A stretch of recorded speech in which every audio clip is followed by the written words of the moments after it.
अल्हम्दुलिल्लाह नहमदुहु व नुसल्ली अला रसूलिहिल करीम।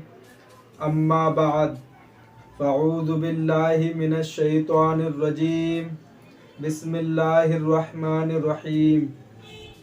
अल्लाह ताला से दुआ है, अल्लाह ताला सही तरीके से बात कहने की, सुनने की, समझने की, फिर उस पे हम सबको अमल करने की तौफ़ीक अता फ़रमाए। अभी रमज़ान का महीना चल रहा है। अल्लाह तबारक व ताला का बहुत बड़ा एहसान है कि उसने हम सबको रमज़ान का महीना दिया। बहुत से लोग जो इस महीने से महरूम हैं और रमज़ान के रोज़े नहीं रख रहे हैं। मैं सबकी बात नहीं कर रहा हूँ, मेरे बहुत से मुसलमान भाई ऐसे भी हैं जो रमज़ान के रोज़े नहीं रख रहे। वो कहते हैं कि हम काम करते हैं, हम मज़दूरी करते हैं, तो हम कैसे रोज़े रखें। अल्लाह ताला ने फरमाया है कि रमज़ान का रोज़ा किसी हाल में माफ़ नहीं है, सिर्फ़ दो लोगों के लिए माफ़ है, एक बीमार के लिए और एक सफ़र में जो आदमी जाता उसके लिए। बीमारी का मतलब ये है उसको कुछ ऐसी बीमारी है कि रोज़ा रखने के उसको बीमारी बढ़ जाएगी, तो उसको रोज़ा छोड़ देना चाहिए। अब ये मतलब नहीं है कि रोज़ा छोड़ दिया, जब वो ठीक हो जाएगा तो उसने जो रोज़े रमज़ान के छोड़े हैं वो उसको रखने पड़ेंगे। और मुसाफिर की बात ये है कि मतलब ये नहीं है कि हम जा रहे हैं तो रोज़ा छोड़ दें, ये नहीं है। अगर मेरा सफ़र सुबह का है तो हम घर से सहरी करके निकले। छोड़ने का हुक्म जब दिया गया है जब सफ़र के अंदर सहरी का टाइम हो जाए और आपके पास कुछ ना हो, तब छोड़ने का हुक्म है। अब ये नहीं कि हम सफ़र में जा रहे हैं तो रोज़ा छोड़ दें कि मेरा सफ़र है, ये नहीं है।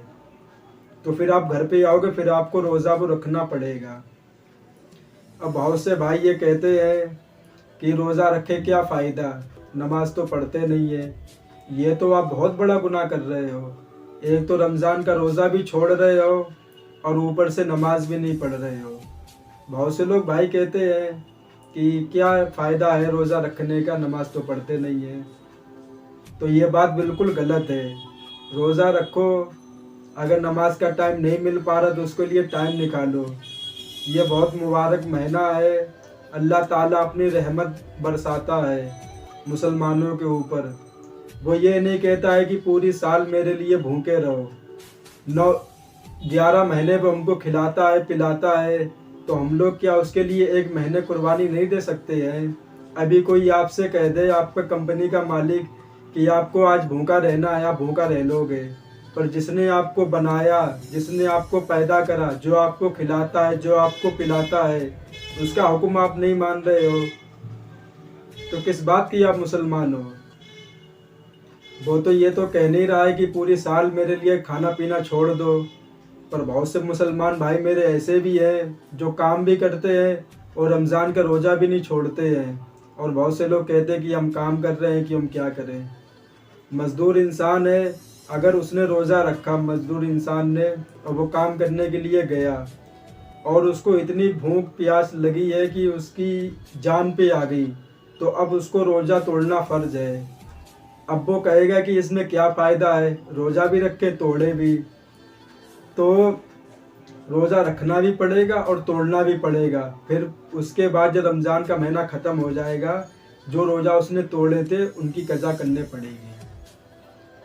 या तो मज़दूर को रात में काम करना चाहिए, जो बड़े बड़े मौलाना है वो तो यही मशवरा देते हैं। अब लोग कहते हैं कि मौलाना लोग तो एसी में बैठ के फतवा देते हैं। बाहर निकल के देखें कितनी गर्मी हो रही है, कितनी धूप हो रही है, कितनी प्यास की शिद्दत होती है। देखो, फतवा एसी में बैठ के दें या धूप में खड़े होके दें, अल्लाह का हुक्म है, बताना पड़ेगा। अब आपकी मर्जी है, मानो या ना मानो। और एक बात और है कि हम लोग रमज़ान के महीने में दुआ पे बिल्कुल असर नहीं देते हैं। दुआ एक ऐसा अमल है जो बंदे और अल्लाह का ताल्लुक बहुत मजबूती से जोड़ता है। पर रमज़ान के महीने में कोई दुआ नहीं मांगता है। कम से कम पूरे दिन में 10 मिनट निखार के अल्लाह ताला से दुआ मांगा करो। और ख़ासकर अफ्तार के वक्त। इसके मारे तुमने अल्लाह ताला के लिए भूख बर्दाश्त करी है, पूरे दिन भूखे रहे हो। जब तुम अफ्तार के वक्त दुआ करोगे तो वो तुम्हारी दुआ ज़रूर कबूल करेगा।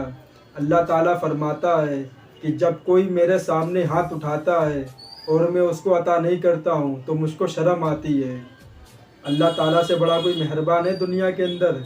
कोई पालनहार है अल्लाह ताला से बड़ा? अभी हम लोग किसी से कुछ मांगे तो वो नहीं देता है।